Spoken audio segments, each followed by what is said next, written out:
Cześć wszystkim, witam Was w kolejnym materiale. Tym razem polecimy sobie z silo kontenerem.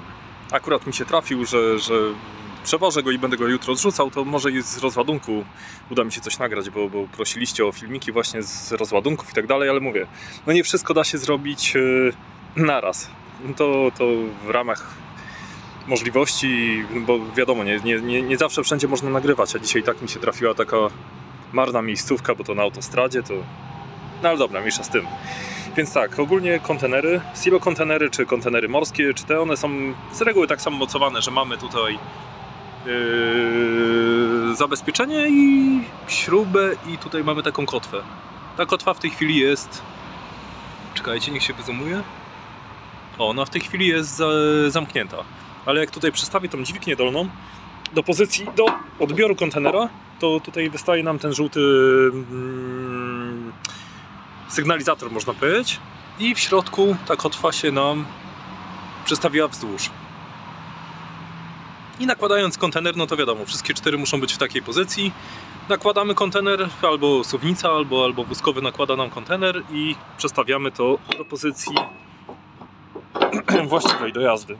Potem kolejna rzecz to dokręcamy. O, czasami trzeba użyć młotka, tu akurat idzie dość lekko. I tak, przynajmniej ja tak robię, że nie dobijam tego za bardzo, tylko po prostu ręką dokręcam, bo zauważyłem, że i tak mi się dociągają potem te śrubki. I w tej pozycji mamy tutaj sygnalizator wzdłuż, czyli znaczy, że jest zabezpieczony i w środeczku kotwica ładnie nam trzyma. I to by było odnośnie silo kontenera. Tam w drugim odcinku bodajże wspomniałem o rodzajach unoszenia. Zapomniałem o lagu wspomnieć, bo tutaj mamy ramę laga, która ma właśnie ten zawór z przodu i w tej pozycji on jest przystosowany do otwierania, ale tu mamy jeszcze dodatkowe zabezpieczenie. Chodźcie, pokażę Wam. Tu mamy jeszcze dodatkowe zabezpieczenie w postaci takiego zaworu. To on jest pneumatyczny, czyli tutaj sobie akurat trytkę ktoś zamontował, żeby po prostu trzymało to. I żeby unosił, to wciskamy zielony, to załącz tam pompę, a żeby w ogóle zaczął unosić, to tam musi być zawór otwarty i wciskamy w ten sposób. Jeżeli chcemy opuścić go, to właśnie w lagu tego nie lubię. Pompa jest wyłączona wtedy. Ten zawór przestawiamy przedni w pozycję zamkniętą. O kurwa, ciężko idzie. O, w pozycję zamkniętą. I wtedy dopiero przełączamy sobie tam ten guzik drugi na opuszczanie. On wypuści część oleju. Kiedy to nastąpi, sobie potem powolutku możemy opuścić zarówno załadowany silos, jak i opuszczony, tylko powolutku. Bo jak włączymy od razu tam na maksimum, to on, można powiedzieć, zacznie bardzo szybko spadać. Jak jest załadowany, no to można sobie krzywdę zrobić albo uszkodzić coś. Dlatego ja osobiście tak zawsze robię, że najpierw go przy opuszczaniu zamykam, idę tam, przestawiam ten ze strzałeczką w dół, a może od razu pokażę.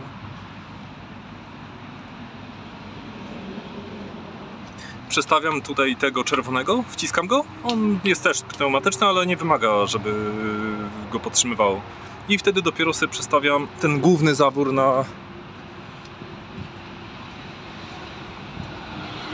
na opuszczanie. No i to powiedzmy, przy takiej pozycji już zacznie olej przelewać i będzie słychać, powolutku zacznie opadać i wtedy jak już będzie tam ten pierwszy tłok schowany, no to wtedy już normalnie ogień na dół. Chyba że jest załadowany, no to powolutku. No i dobra, teraz pytanie, czym się różni zwykły silos od silo kontenera? Przede wszystkim tym, że góra jest oddzielana i przeważnie na silo kontenerze jest więcej roboty, więcej zabawy z tym wszystkim, bo to trzeba popodłączać, porobić. I nie lubię jeździć silo kontenerem, bo on ma bardzo blisko takie jakby koniec ramy do siodła. On dość sporo do tyłu wystaje i po prostu kijowo się nim manewruje, zawraca i skręca. No ale dobra, poza tym, czym to się różni? Mamy 3 węże powietrzne, a to za chwilę powiem, do czego one tutaj będą służyły. Tutaj są te takie do kompresora. Jeden to jest do kompresora, to akurat już go wyjąłem, żeby sobie przygotować. Tu mamy drugi i trzeci. Drugi i trzeci jest do do podłączenia układu powietrznego pomiędzy ramą a kompresorem. I tak, jeżeli ktoś by szukał filtra i nie mógł znaleźć, jeżeli na kontroli by chcieli, no to filtr jest tutaj, w tym miejscu, na układzie powietrznym. Tak, o pompie sobie powiedzieliśmy. I co ważne, dobrze jest to robić, że jeżeli jest załadowany kontener, żeby sobie spuścić przy zdejmowaniu kontenera właśnie powietrze z układu powietrznego i z ciągnika, w miarę możliwości przynajmniej, bo potrafi pójść mocno do góry i narobić szkód. Kolejna sprawa. Do silokontenera przeważnie jest tak, że na ciągnikach są węże. My akurat mamy na firmie tutaj na kontenerze za każdym razem. To są 2 węże, które są niezbędne do tego właśnie, żeby się rozładować. To może od razu wezmę.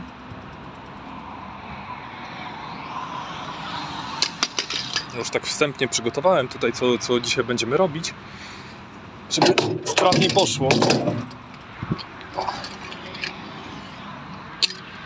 Dobra, za chwilę pokażę Wam, jak to podłączyć. I dobra, tu są te schoweczki, one są otwierane normalnie tym kluczem, co węże mamy. Węże tutaj mamy pod ramą, pod spodem, no ale to za chwilę. I tak, tu są kolejne 2 klucze. To jest ten jeden, który mówiłem, że jest przydatny, co jest główne tam do wszystkich węży, i to jest ten drugi, bez którego się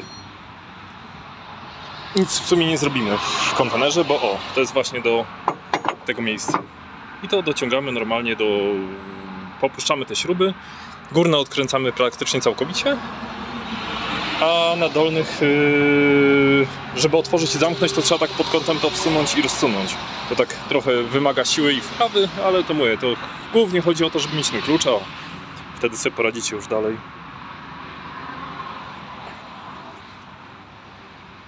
Dobra, to by było o kluczu. I tak, dalej ta rama jest wyposażona w dodatkowy rozdzielacz powietrza, bo macie 2 rodzaje kontenerów. Kontenery mogą mieć to na sobie, a mogą tego nie mieć. Tak jak u mnie na przykład, to mam na ramie jeden rozdzielacz powietrza i drugi mam tutaj też z filtrem.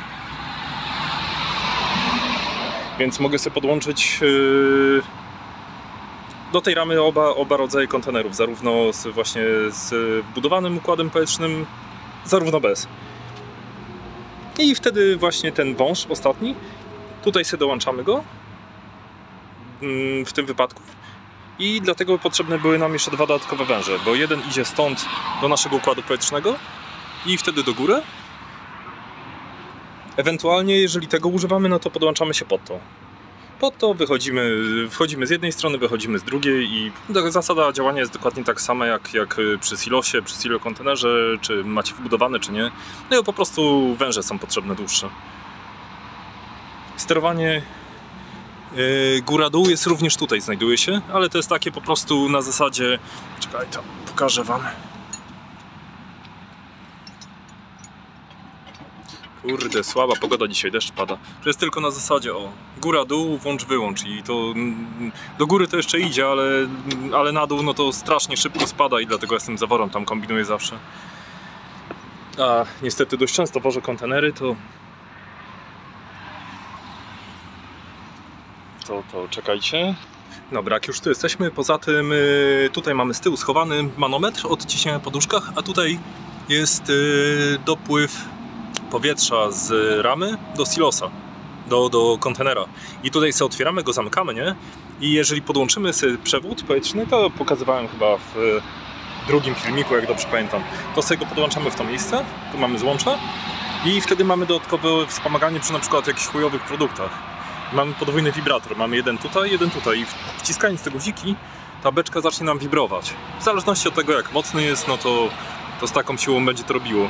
I jeżeli użyjemy dodatkowo ringu tutaj w tym, no to można powiedzieć, że przestaje być problemem rozładunek kontenera, bo w kontenerze niestety jest ta wada, że on się niżej podnosi od silosa i ten towar potrafi zostawać w środku. A używając wibratorów i tak dalej, to i młotka, i ringu z tyłu, to mamy dużą szansę na to, że ładnie się nam wszystko podrzuca. Stópki i podpory to rozstawiamy tak samo jak w silosie. Poza tym tutaj są mocowania właśnie do tego, one tak marnie wyglądają, ale dość mocno trzymają. No i węże. Węże tutaj mamy akurat pod spodem, to już pokazywałem, to już nie będę się powtarzał. drabinka do góry jest taka, a po drugiej stronie tylko mamy zawór od sterowania powietrza, więc tyle. Dobra, i dalej jedziemy. Podłączamy sobie kolano, krzywkę, bo te węże akurat u mnie są dość krótkie i nie sięgają. Zawór zwrotny i tutaj za chwilę podłączę, pokażę, bo jedną ręką ciężko. To pokażę, jak to podłączyć, jak to powinno wyglądać właściwie. No dobra, podłączyłem, czyli tak, od góry mamy sterowanie powietrzem na beczkę. Ten zaworek to jest taki przy granulatach, przy jakichś takich twardych produktach, że nie można ich sprasować, nie wymagają napowietrzania. To wtedy tej góry ja akurat używam. Tutaj mamy popych, czyli to, co nam wpycha produkt do silosa, klienta, a tu mamy spulchniacz, czyli to jest to, co idzie nam tutaj no, od dołu wchodzi. I tutaj wtedy dzięki temu nam się spulchnia produkt. To dokładnie zasada działania taka sama jak w zwykłym silosie. Kolano, zawór zwrotny, krzywka i powinien być jeszcze wąż i mamy, można powiedzieć, komplet. Dobra, komplet i myślę, że na chwilę obecną to będzie wszystko. Tutaj chowamy jeszcze dokumenty i myślę, że na chwilę obecną tak z takiego suchego zapoznania będzie wszystko. Spróbuję jeszcze jutro, jak będę u klienta, coś nagrać, bo granulat mam. To no, może coś jeszcze uda mi się dołączyć do tego filmiku, chyba że nie będzie można filmować, no to wtedy już nie. Dobra, to myślę na razie z Silo Containera to będzie wszystko. A kolejny filmik zobaczymy, co jutro dostanę, jak się zrzucę. Albo coś dołączę, albo do tego materiału. No dobra, zaczynamy. To nie przedłużam, bo dzisiaj udało mi się ładnie wyrobić 12 minut a tam jeden z kolegów prosił, żeby wspomnieć właśnie o rozkładaniu stóp na krzewiznach, na studzienkach kanalizacyjnych, na jakichś kanałach wodnych. To tego nie robimy. Studzienki kanalizacyjne, jakieś przepływy wodne i tak dalej, to zawsze musi być stabilne podłoże pod spodem. Jeżeli nawet mamy podkłady, to i tak nam nie pomoże, bo jeżeli staniecie na studzience gdzieś tam całą łapą, to pierdyknie, to może wam się zapaść i faktycznie położycie ten silos czy tam kontener, wszystko jedno, bo to w zasadzie tak samo naciska, nie? To warto o tym pamiętać. Dobra, na chwilę obecną dziękuję za waszą uwagę i dzięki, że tak wspieracie mnie subami, lajkami i komentarzami. Postaram się odpowiedzieć na wszystkie wasze pytania. Myślę, zrobimy sobie taki jeden filmik. Właśnie zebiorę te wszystkie pytania, które się pojawiają w komentarzach i poodpowiadamy sobie na nie. Dobra, to nie przedłużam. Dzięki. Na razie, heja.